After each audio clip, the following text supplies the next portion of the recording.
Hi, thanks for listening to Crafting Human and being part of our creative tribe. If this conversation resonates with you, please share the episode. Liking and subscribing helps me to keep telling the stories of the creatives who bring soul into our world. If you want me to dive deeper on anything discussed today, let me know in the comments. I'd love to bring those conversations to you in future episodes. Now, on with the show.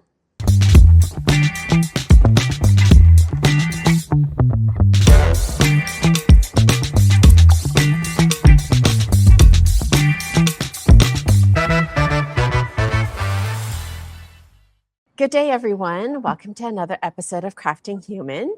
I am so excited to introduce you to my two guests today. Today we have with us Kathy Treat. She's the founder and president of the Speranza Foundation, a private operating foundation she began in 2008 from a deeply personal belief that artists and creatives are not peripheral to society, but they are vital to the healing, imagination, and progress. What started as an invitation to a group of friends to join her in her home and record their album became a living model to demonstrate how care, time, space, and trust can radically change creative lives, which ultimately gave birth to the Lincoln City Fellowship, one of Speranza's signature programs. Her broader philanthropic interests also include women and girls empowerment, clean water, HIV/AIDS, and equality projects.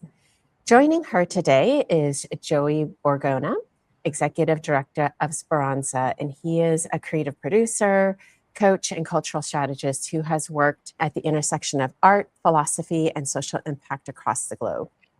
Under Joey's leadership, Speranza has evolved from a traditional grant-giving foundation into a hands-on, people-first ecosystem, one that doesn't just fund projects, but actively supports the development of the human being behind the work. Through the Lincoln City Fellowship, he leverages resources to design programs that serve a dynamic community of artists and humanitarians. And it's really about supporting artists and their contribution to the world, and how this isn't just a charity, but it's really a social strategy. Together, Kathy and Joey are reimagining what modern patronage looks like and why investing in artists and creatives may be one of the most meaningful acts we can make in an uncertain world that is currently facing some unprecedented polycrises and new levels of disconnection and anxiety. So thank you, Kathy and Joey, for being here today on Crafting Human. Thanks for having us. Having us. Yeah. As I was preparing for our conversation, I just really fell in love, Kathy, with the story of how, the Lincoln City Fellowship even originated. I was wondering if you could take us back to the day that you invited your musician friends and, to record their album there.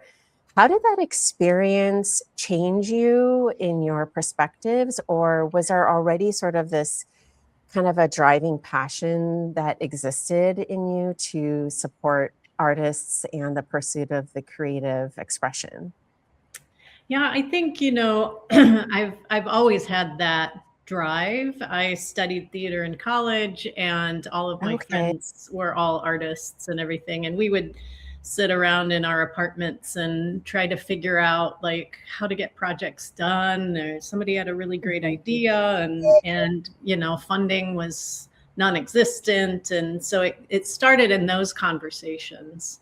And I started to talk to, because I was already involved in philanthropy. And so I started to talk to my attorney about, are there ways that I can help with these projects, because they weren't under the umbrella of a theater company I could donate to or some other kind of fiscal sponsorship. I had never even heard of that term back then. It was just friends. And you could definitely say that all the projects were not for profit because nobody was making a profit anywhere. So I started to examine that. And then around the same time, I went through some personal things that were really devastating. And I really leaned on my friends and for support. and they were a lifeline. And so I had a lot of musician friends in the city, and I was, going to hear them play in clubs in the Lower East Side and all kinds of things. And it really helped to get me through. So I had started planning a party, and I was going to have them do the entertainment for it. And we all kind of were like, wouldn't it be fun to make an album to give out to people at the party? And so we took a weekend at this house in the country and made this album. And it was just so fun. It's just that connection that, back in 2008, we didn't know how deeply we would need nearly 20 years later, that human connection. Yeah. But it was friends, and it was friends and art that really helped me heal through that time. And so that's where it came from. And the house was on City Road. So we called it the Lincoln City Sessions, which then became Lincoln City Fellowship. So. Wow. What a beautiful story. I love that you have this artistic background and the arts really led you to your own journey of healing. And out of that came, what we have today as the Speranza Foundation and the Lincoln City Fellowship. What an amazing origin story. Well, and it's interesting because even what you're saying, it just shows how the arts are so vital to our existence, really, as human beings. And oftentimes we treat art as kind of something optional, and in today's day, you see art as this like luxury product, an object to purchase, and and it comes after what I would probably say most people would consider to be basic needs, right? And but from what I've read and researched, it seems that the Speranza Foundation's approach, it really tries to reframe art as from like a nice to have to a necessity. And what do you think, obviously your story is a living example, but what do you think we gain as a society by shifting that frame and that lens of the conversation around art? I think, especially during COVID, the whole world realized that art was a necessity, because when everything else shut down, people listened to music, they streamed movies or TV shows. I mean, they were all going to art to fill the gap and get through it and try to find meaning in what seemed to be a meaningless life for a while. Yeah. So I think that's a good example that I think most people, if given the time, realize that's it's the part that makes life worth living. Yeah. What do you think that is? I mean, because it's such a, sometimes I try to explain it and it always becomes these like abstract concepts or notions. Do you guys have you guys in your world been able to articulate a really succinct and, powerful way of explaining what that is? I just think it has a way to reach beyond logical thinking, reach deep into, that soul language or heart language or the being deep inside us that our logical brain, our monkey brain, can't reach. And so art in all its forms seeps into there and finds a way. I don't know. What would you say, Joey? Well, it's interesting as you're saying that, I was thinking about an email exchange that I've just had this week with a few of our artists who are drawn towards poetry. And one of them resides in Minneapolis, Minnesota, where there's a lot happening there right now, right? Yeah. And, he didn't have a lot to say, but he sent a poem. And for some reason that, like, I think all of us on the chain just felt like, gosh, when words fail, poetry helps.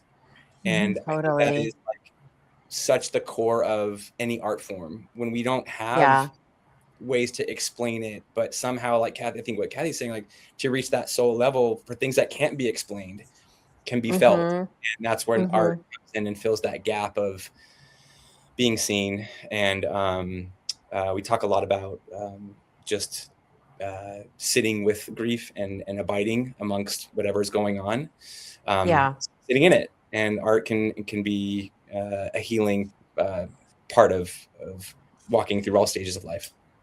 Yeah, that's Isn't it true. ironic too that, you know, you say words fail, but poetry is just words. Right. Yeah, and yet there is magic in it, because the poet took the time to find the word, you know.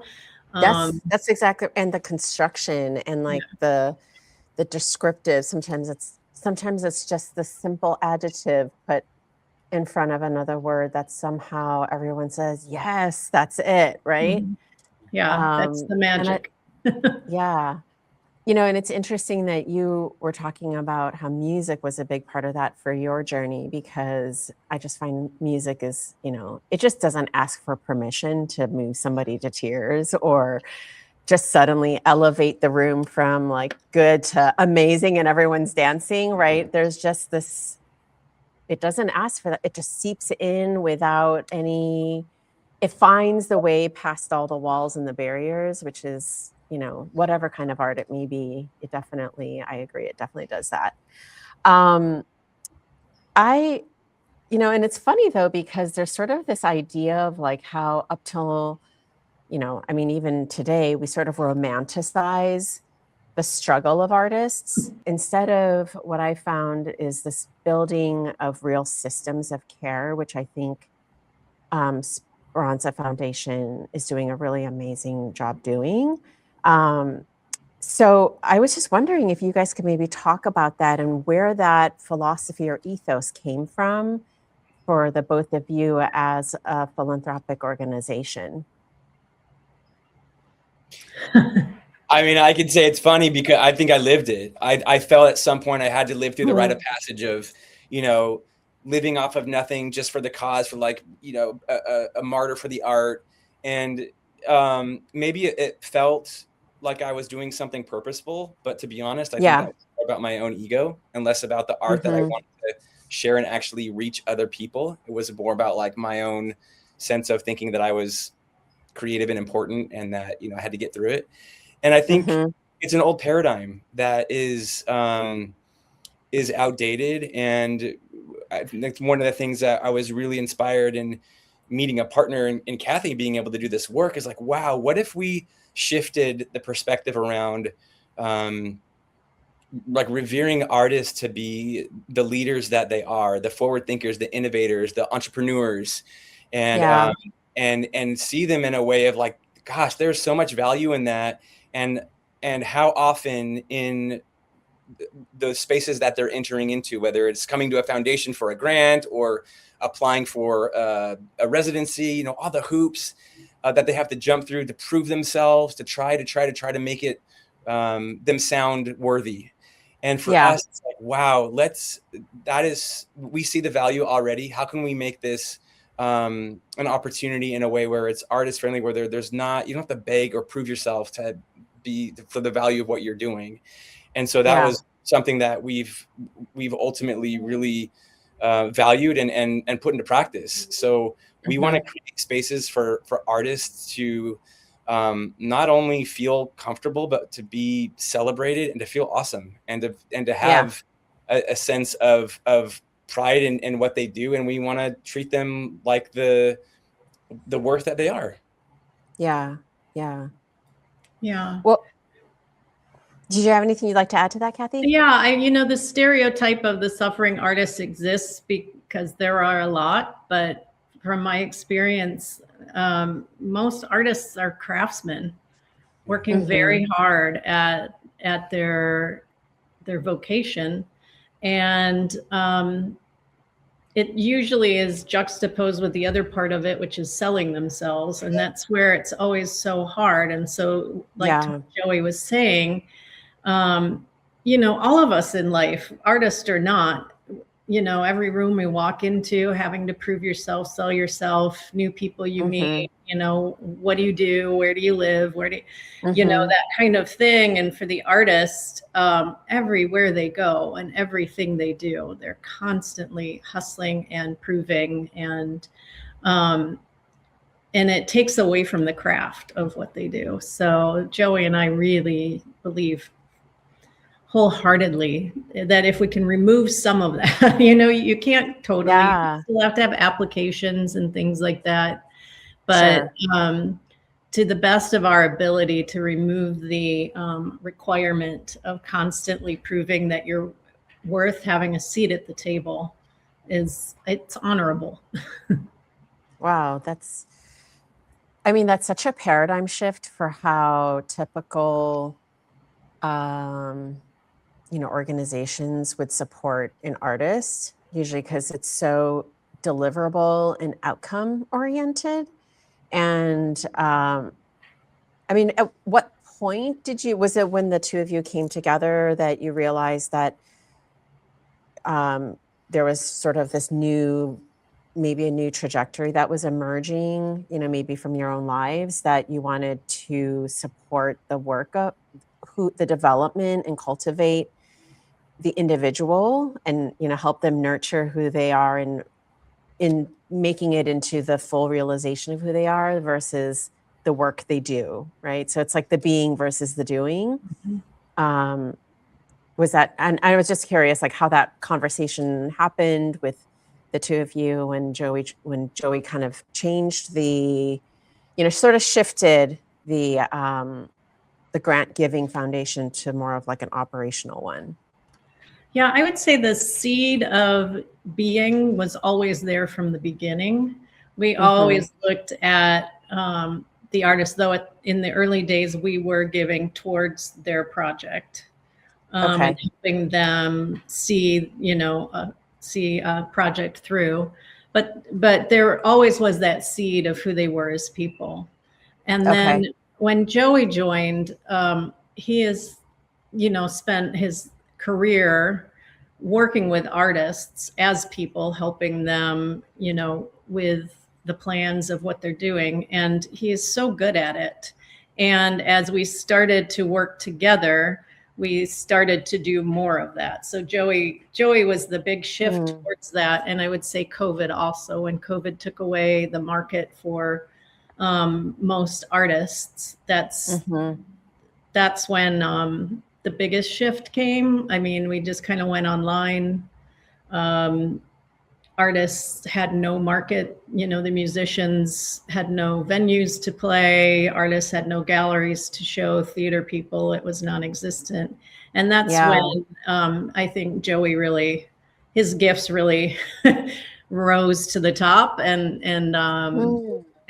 that shift really began then. But it was a very natural, organic outcome of who Joey is as a person. And thank you, Kathy. I mean, I think a part of it is once we were invested in people, we get to know them, and the life of an artist, we know is not linear. And so it just felt like, gosh, somebody just completed their the work of their lifetime, what felt like it at the moment. And then, like, post-show blues is real. Or then it's like, okay, well, what's the next phase of this?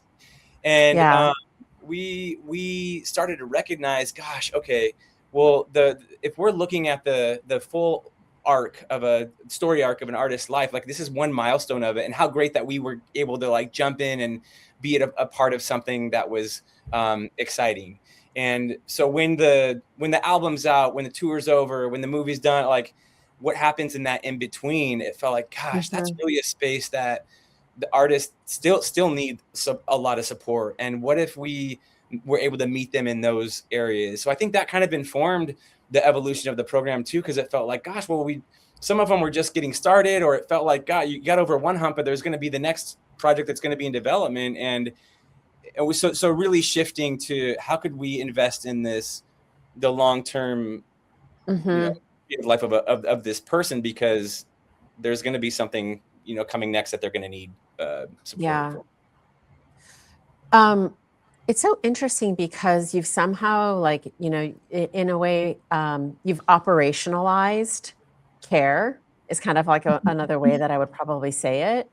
But it's so genuine and real through these creating of like communities and, you know, and I believe there's some retreats and different kinds of coaching and things that you all provide. Um, can you maybe just for the listeners who may not be that familiar with the different programs within the Lincoln City Fellowship, give a just a quick high overview of what the program is, how you support artists, and some of these things we're talking about versus just the, you know, the straightforward funding? Yeah, so our artist care is really what you just noted is what we're honing in on. And so, you know, we are a small organization. You're looking at it. You know, we have a lot of amazing advisors and help that we'll bring in for specific parts of the program. But overall, Mhm. we have a small capacity, and so we want to honor what we have, and we don't want to reinvent the wheel for other organizations that are doing great work. Like, what is our niche? And mostly because we've had artists that have come through the program over the years, how can we continue to you know, support them before we're growing too big? So this Yeah. year, our capacity allowed us to create 3 different residency opportunities, and those residencies, the way they work is the artists will meet from 6 to they're broken down by different cohorts based on the location where each residency starts virtual and then ends in an in-person retreat. Um, Okay. so this year we're doing New York City urban retreat for projects that are more in the development stage, and that's for Mhm. artists that we're really looking more towards more rigorous feedback interaction for projects in progress. That's the one where we give them an opportunity that their soul is fed, they're feeling good, and they're ready to hit the ground. We want to honor that, and so we Sure. curate the group to actually do project development, works in progress. And then Okay. the second will be in Santa Fe, New Mexico. And part of the reason we go there is the expansiveness of nature and the slowness of the pace that's there, and the Mhm. wonderful Mhm. local artists that are able to provide creative workshops for us to walk into. And that Yeah. is about slowing down, realigning with yourself and your creativity. So sometimes it attracts some artists that have been burnt out, or maybe they finish something and they just got to remind Mm. themselves why they do what they do. That's what that's for. Yeah. And then Yeah. we'll end this year on our most volume that people that we can bring in um, at a more of a self-guided residency. Again, the artists will meet online for about 8 weeks leading up to the time where we'll gather together in the mountains of Julian, California, where Mhm. we'll have shared, you know, dinners and maybe some specific themed fireside chats of this and that, but really want to just Mhm. give artists time and space to work on their craft. If that's what they choose to do, they'll have their own private, you know, quarters, and to be in community. Because more than anything, we're sensing um, we can throw out the programs and we can shift and evolve what we do, but ultimately this is Mhm. down to you get good people in the same place at the Yeah. same time, the program kind of runs itself. So more than anything, I would say we spend a lot of thought and intention behind how we can curate the right groups of cohorts together for each of these residencies. What has been the response been from artists when you kind of shifted to these 3 different types of programs?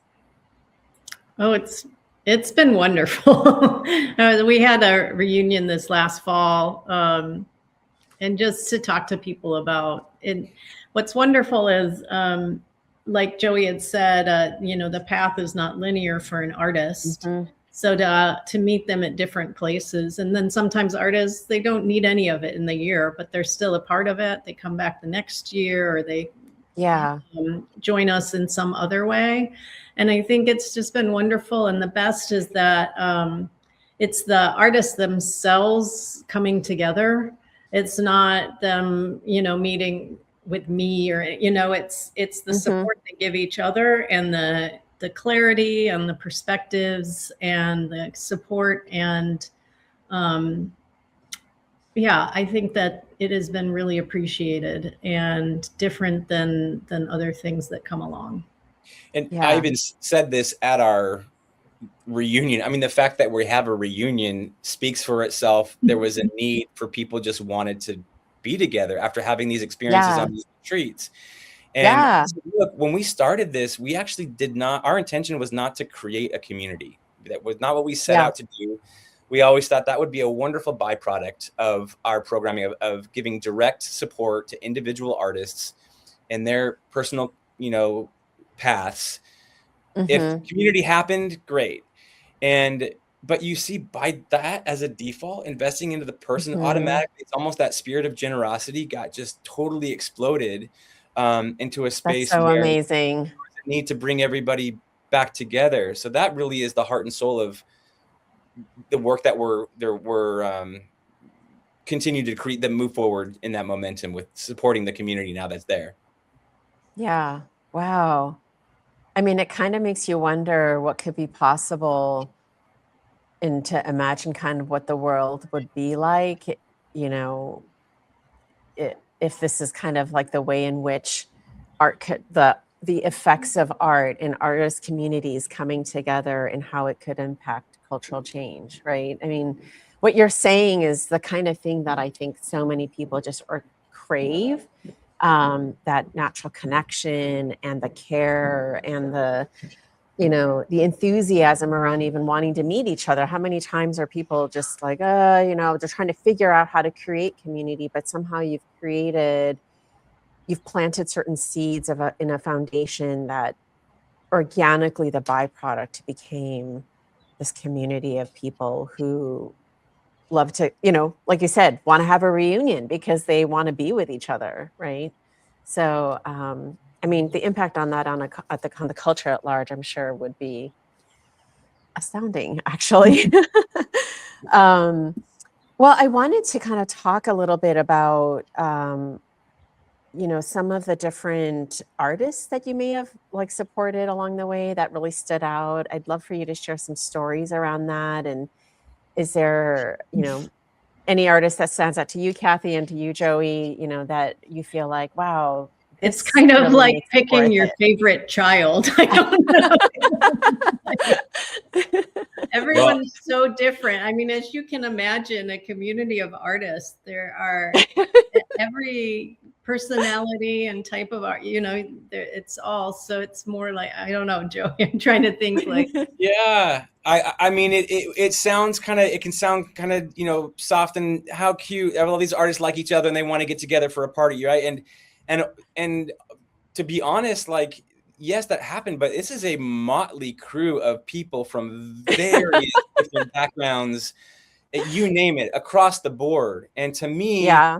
it's profound that that community happened, to be honest, that evolved, because there's not one in the bunch that, and we're talking our full, including alumni and active, we're hovering around maybe 75 or so.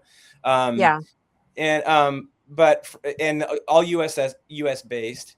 But to give you an example, to me, the artist's capacity to enter into a space and have that much extension of curiosity towards the person next to them Yeah. doesn't happen randomly. I think that's because of a practice that's been cultivated, an imagination that's been completely just nurtured, and what, you know, as part of their day to day. So when they walk in a room, that curiosity towards the next person, generosity, is what they lead with. And so to me, that has big cultural implications, right? Susan, I think what you're Yeah. referring to, the perspective of an artist is more important to me than what they're producing in their work. If you're thinking that way, if you're entering into a space, then aside from this amazing sculpture, photography, or theater piece, it makes me think, how are you interacting with the grocery store clerk? How are you showing up at your children's school and interacting with the other parents? You know, I think we carry that with us. And so you asked for a specific example. There is one that jumps out to me, and it was in the height of October 7th, and we had a woman named Nomi Ackerman, Jewish, leads an incredible organization called Advote, where she does theater to help youth in juvenile detention centers as a way of healing and processing. Wow. And you know, a lot was going on and in the news, and to be in a crowd of people was just going to be overwhelming. And so she you know, said, hey, I don't think I can hang. I don't think I can. We were having our, at that time, the annual end of the year dinner. I don't think I can come. Too much going on. It's too much for me right now. I said, I totally get it. The invitation is completely open for you. I'll leave. I'll seat you at the end by the exit. If you need to get out, then, you know, you do you. Anyways, she ended up coming. We always do. We put people next to each other where we feel like it would be good introductions if you don't get a chance to, you know, connect it outside of dinner. I had, unbeknownst to me, one of our incredible filmmakers, Gina Angelone, documentary filmmaker, showed up wearing her pro-Palestine scarf, sitting directly across from Nomi Akrami, you know? And wow. I knew none of this was going on. A lot happened in between, but the next day, Kathy and I both received this note from Nomi saying, hey, thank you for creating that. It showed up. This was the most beautiful expression of what artists can do and have. They had an incredible moment where, you know, Gina reached across the table, held her hand and said, hey, are your people okay? And it's those small things that they ended up, without even knowing it, the next year applying to the Santa Fe retreat together, or not together, on their individually. So like, whoa, now they're going to be in a very intimate setting. And how's that going to affect the cohort group? And I tell you, these two women are such an example of cultural, not just like niceties and respect, but like true love for each other. They've become wonderful friends and curious, real supporters of each other and their human spirit. So to me, like, art was just the invitation in, the entryway into these bigger ways that, you know, that we're dealing with. And I mean, granted, you know, it's all still happening. You know, where we turn on the news today, the destruction hasn't alleviated. However, here's two individuals that you saw come together that actually had a real human connection. And that has had ripple effects to both of their communities outside of the fellowship. Of course. Extremely inspiring. So that is like example of why we, you know, some of the why what we do, I think. Yeah. I literally got goosebumps and chills as you were telling that story, and like was holding back tears, to be honest. That is amazing. That's so powerful. And really, what a beautiful story, real life story, right? Of how art can change and impact not just the immediate community, but like you're saying, the ripple effect into each individual's own community. And it begins to unlock minds and hearts, and begins to, you know, reshape and retell a different narrative, you know. And I just love that. I'm like just soaking it all in. It's amazing. That's an amazing story. Kathy, did you have anything you'd like to share? Yeah, and funny enough, my story isn't about any of the artists that have come through Speranza. It goes probably all the way back. I think I was 24 years old, and it speaks to why I do this. So I was, you know, fresh out of college, and I was directing at a high school. And I picked The Miracle Worker for the play. And that's the story of Helen Keller and Annie, her teacher. And kind of that time when they first meet through the breakthrough, when Helen finally realizes the letters being made by Annie with her fingers create words that mean the things that she's touching. So it's a really moving piece. And I had to cast Annie Sullivan, and she is through the entire play. And So there was a really practical reason why I chose this student.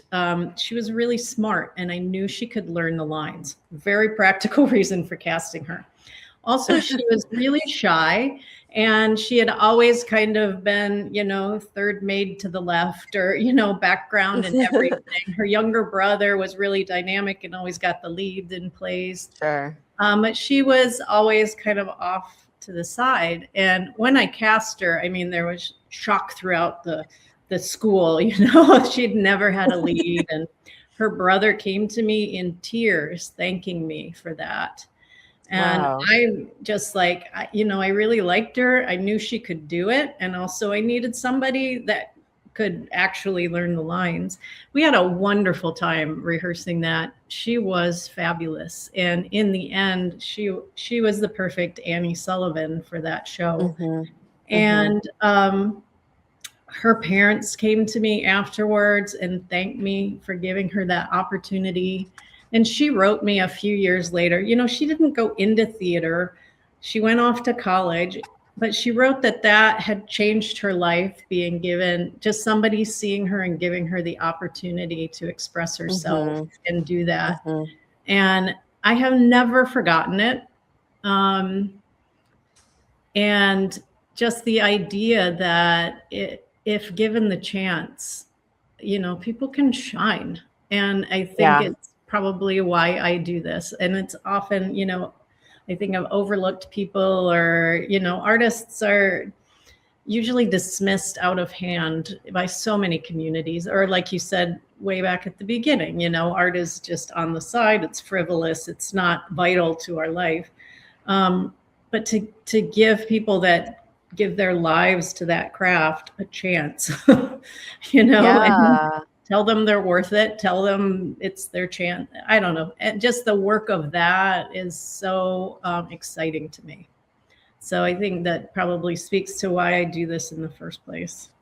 Well, there's so much to what you're saying because I don't know, I think past like 5 years old, 6 years old, you know, maybe into second or third grade that we're allowed to even imagine what possibilities could be for us, you know.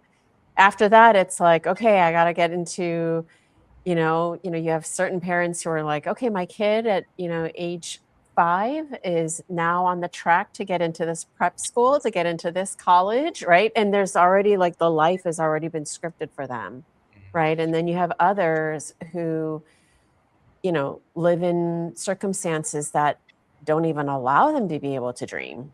You know, they don't even know what possibilities are even out there for them. And so the kind of thing you're saying is it's like you're opening a door into a world that either for, you know, outside pressures coming in or from inside, you know, their own self-doubts, you know, playing itself out, that you're showing them there's actually another way, right? And who you are can be discovered and what you want can be discovered, which I just think is such a beautiful process. Several weeks ago, I posted this article on my LinkedIn about a little bit of my own journey, like when I was at this height of this burnout stage in my career. And I had gone to Kyrgyzstan. I did this artist in residency trip there. And I was really kind of feeling this pressure of like, what am I going to produce? Like, I just like, don't even know what I'm going to create. I have no creative energy left.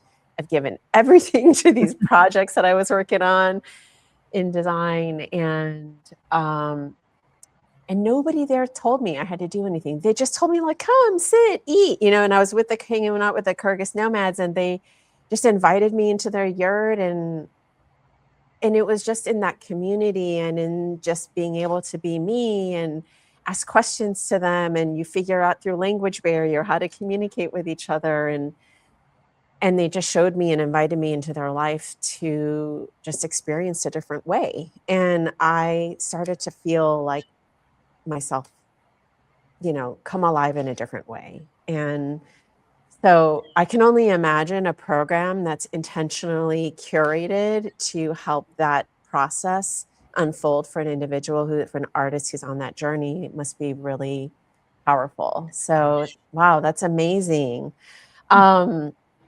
I'd love to know how, I mean, so the Lincoln City Fellowship is specifically for artists. Is that correct? Mhm. Okay. Artists and creatives who are in the pursuit of their craft. And then there's another aspect of what Speranza Foundation has also supported, which are some of the other kind of social impact initiatives that you're passionate about, Kathy, and and I know for you as Joey as well, like women and girls empowerment, clean water, HIV, and some of these other things. And I know Speranza Foundation has supported some of these other works of art. What can you explain maybe what some of that has been and what has that looked like?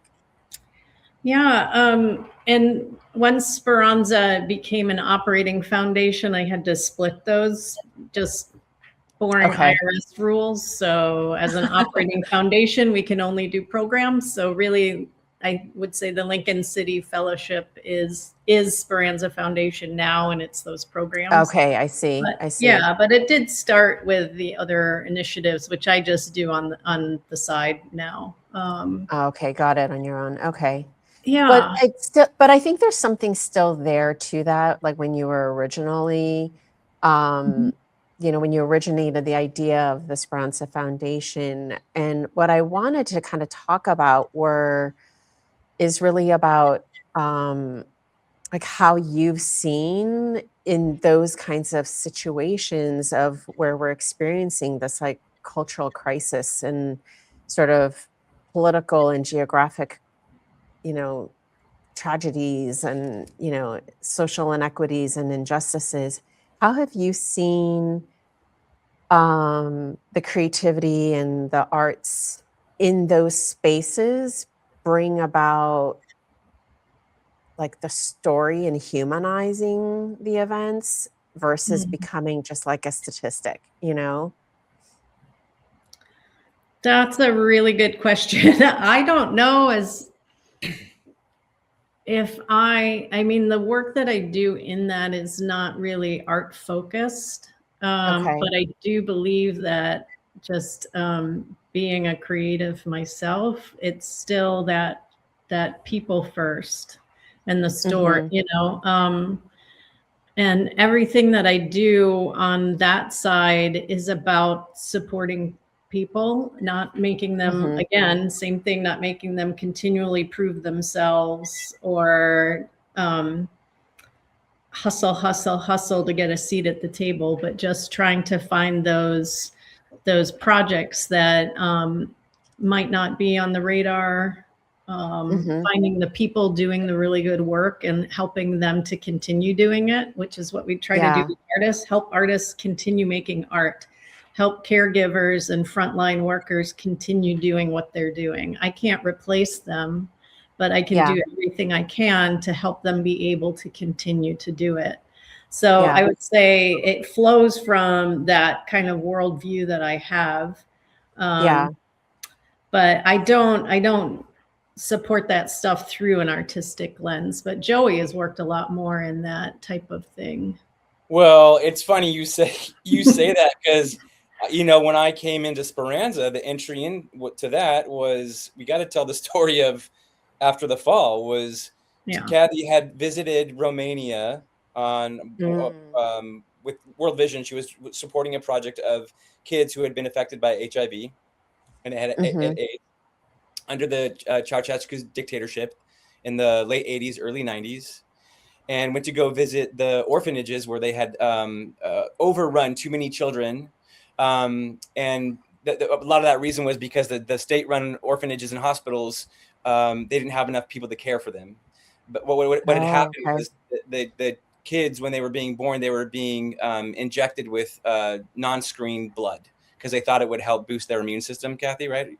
Yeah, there's a lot Oh, of strange reasons, like sometimes just sure. asthma to pink them up, make them look healthier. But it wasn't just orphans; it would be a kid in a family. So in a family Oh, with 4 wow. children, that one that was Yeah. born in that window of time would get infected, whereas the others wouldn't. It was just across the whole Wow. country. So Wow. Kathy showed up in these places, saw what she saw, and what I heard, the story I heard from you, Kathy, was the compelling. So not only were the children, dying and needing a lot of support, there was one doctor that was at the forefront of trying to meet their needs and keep them alive and give them the medical attention that they needed. And you were awestruck by this one woman named Dr. Matusha, who basically rallied other doctors to come in and take care of these children. And that, when you came back from that, you said, oh my gosh, here's a story that is, I can't believe this is happening. We don't know about it. This was before social media was, huge. And so Kathy did what her creative spirit knew what to do. I guess I gotta make a documentary. Never made a documentary before. Pulled together, right? Made a story, because when she met the children that were on the beach being their own advocates, it was like, this is crazy. We have to get more people around this.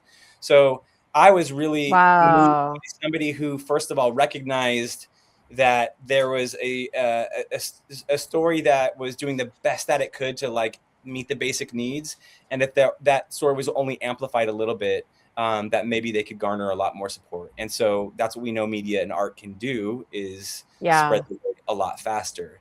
So to me, that was a total intersection of creativity meeting a need in a way. And the doctor herself was a creative genius. Like, nobody can think, there's only so much that medicine itself can do, but to be able to run an operation and the documentary is extremely compelling. So to me, it's all creativity. And that was collaboration between the doctors and Kathy coming in to do what she could. And then the audience that ended up watching it feeling like, whoa, this is something that we should all pay attention to. Yeah. Wow. That's amazing. You just activated your creative, agency, and produced a documentary, as just anybody does. No, but that's amazing. I mean, to create. It's one of the hardest things I've done. One of the hardest things I've done in my life. Yeah.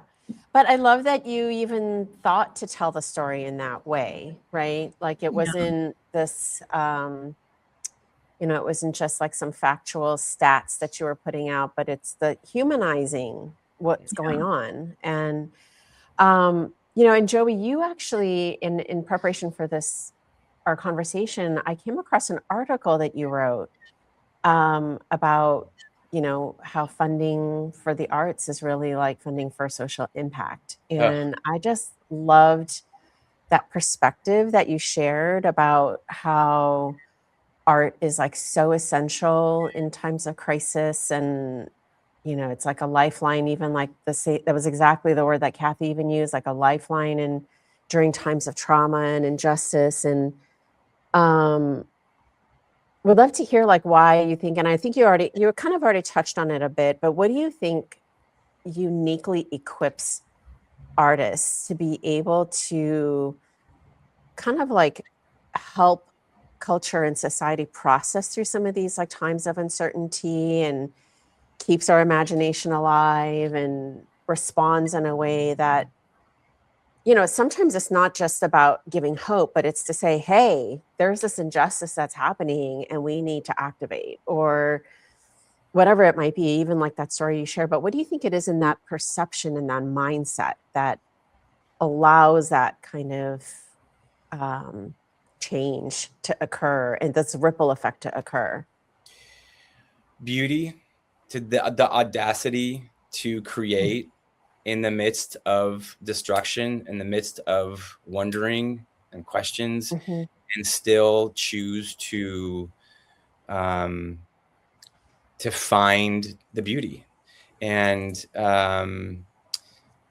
also to ask the questions. I think we get a lot of information coming at us, and what we should be doing, or what we're supposed to be doing, or what is right and wrong, or this side or that side. And I think a really important role of the artist right now is to invite us into the questions that, hey, is there room for dialogue here? Is there room for wondering, first of all? Before we start, taking action, which I'm a firm believer of taking action. But I think sometimes our emotions and actions can get ahead of actually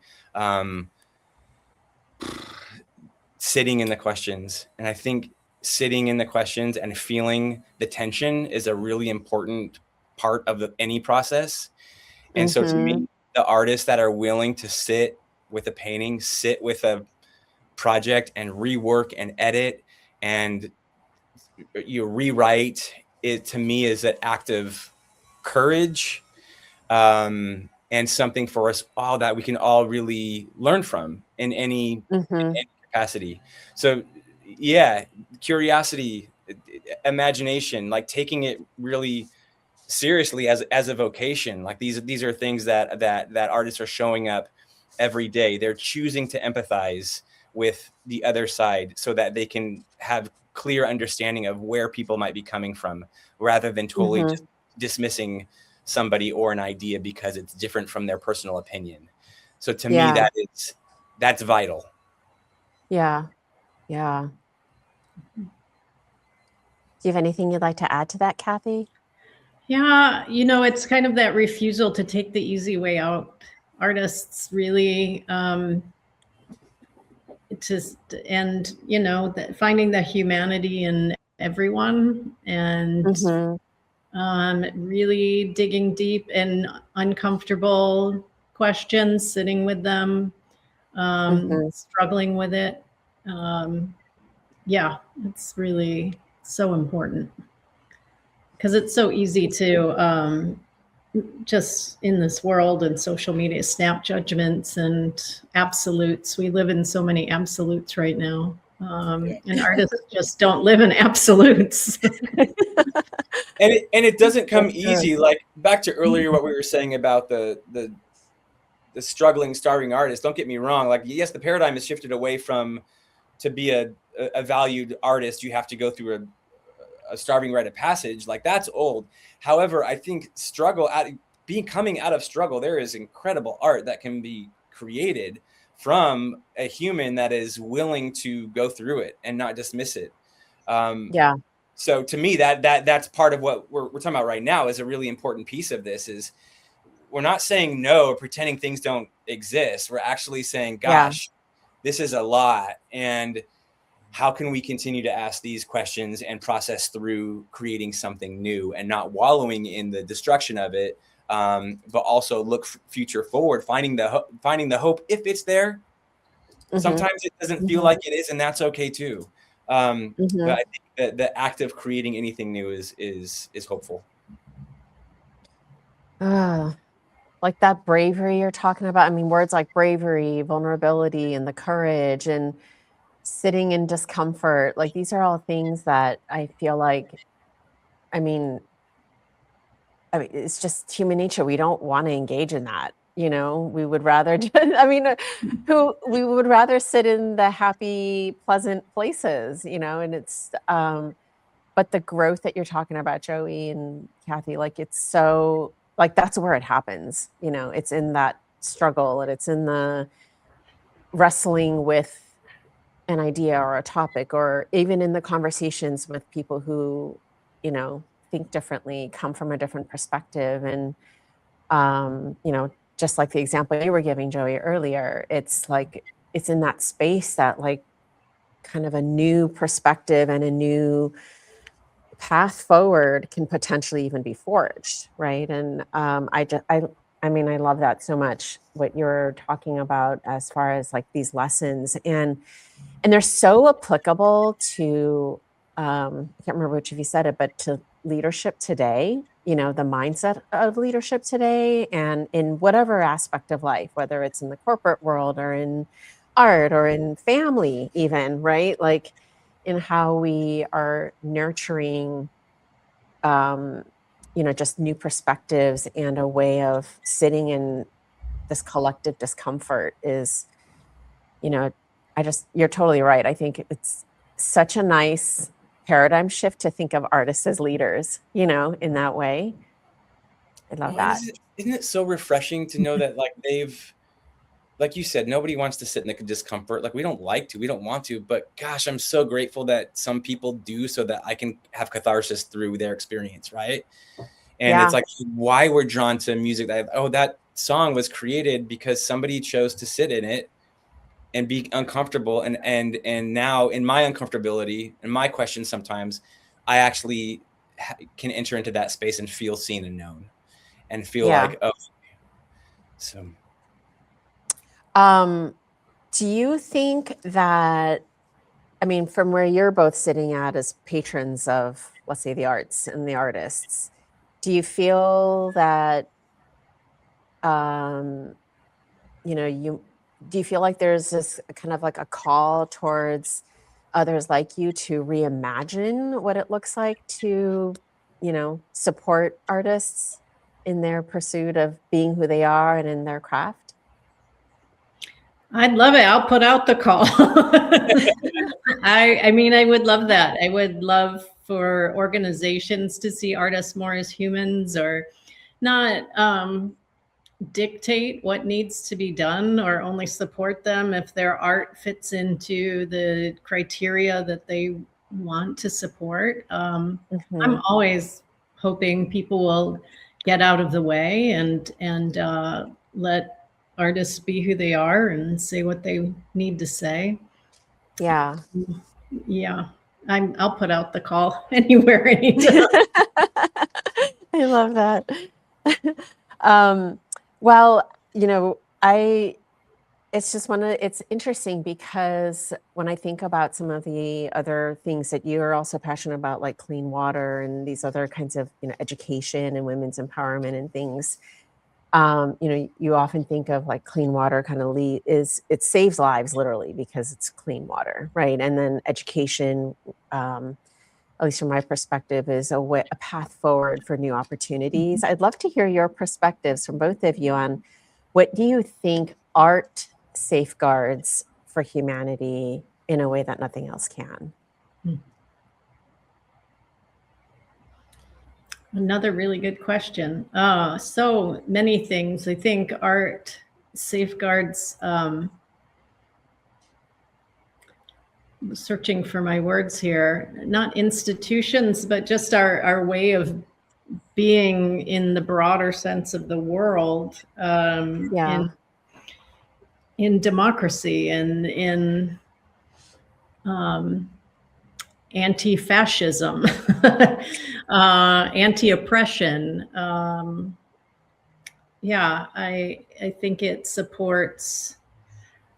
I even think to, like, Martha Beck just put out a book about how the antidote to anxiety is creativity.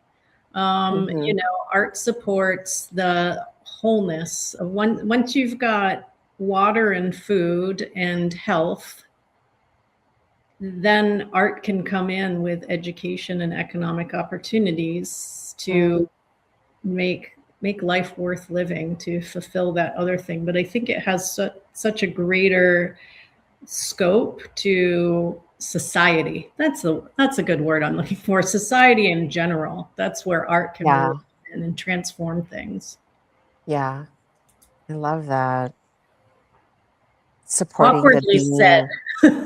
No, but I think what you said is so precise, because supporting the being, and then the being being the society as well, right? And one thing, it's like it's starting with the individual, obviously rippling effect into the larger collective society.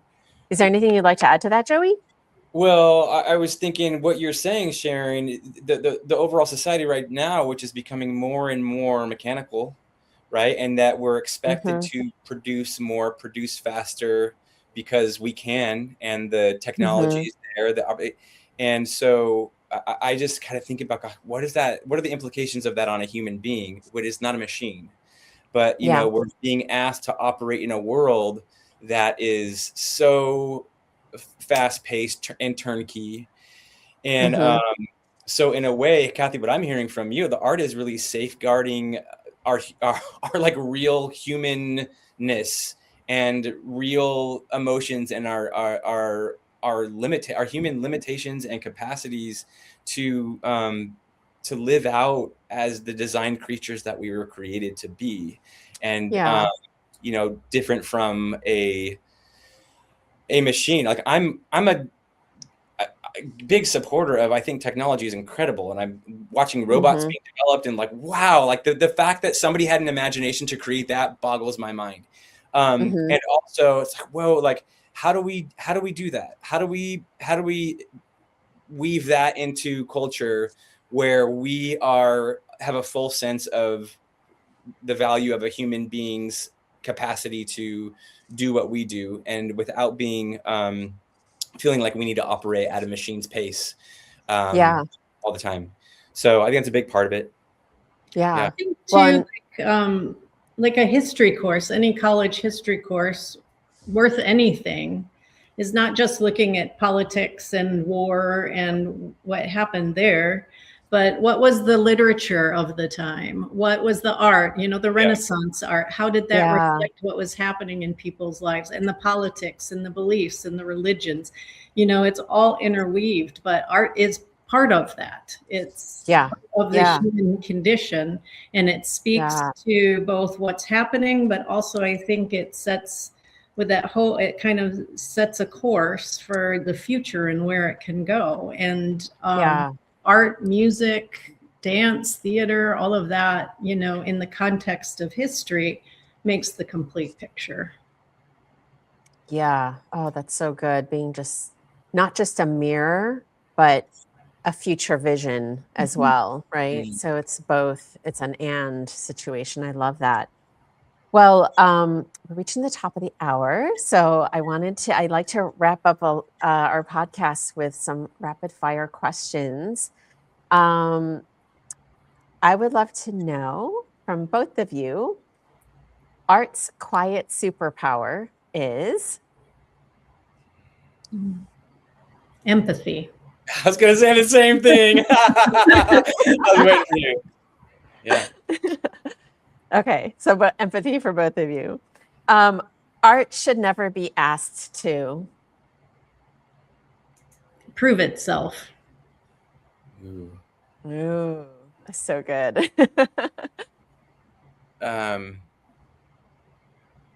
Explain itself. And the most overlooked form of support is? Consistency. Kindness. Oh, I love both of those. I love both of those for so many reasons. And real patronage feels like? Fun. I love that, of course.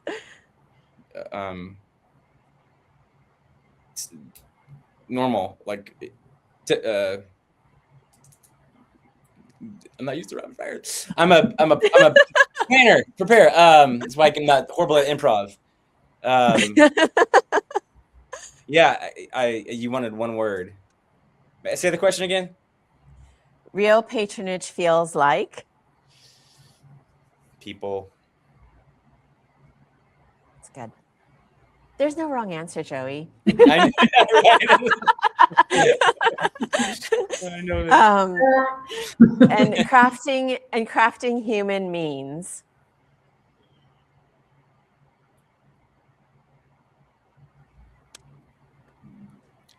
People, not product. Attention. And reverence. Oh, they're so good.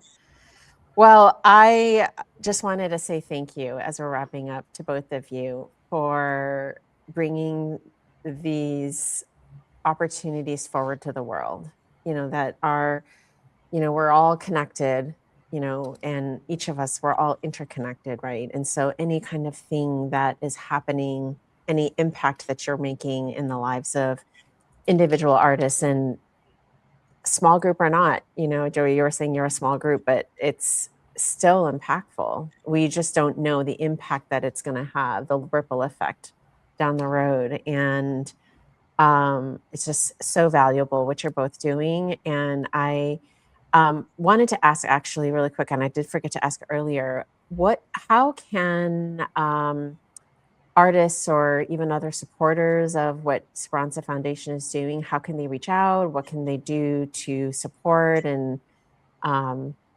and be involved with the work that's happening here? Yeah, a few ways. One is we have we open up applications for our residencies throughout the year. So everything's always posted on our website, and we're always looking for interested in what other artists are resonating with what is being offered that is looking for this type of support. Not everybody is, but for those who are, it seems to be important. So that's for the artists out there. If you're interested, what you're hearing is attractive, then please, we welcome you to apply to any of the upcoming residencies. And then I'm always, because our capacity is limited, I wish we had a big marketing team and, distribution label for the artists that are creating incredible things.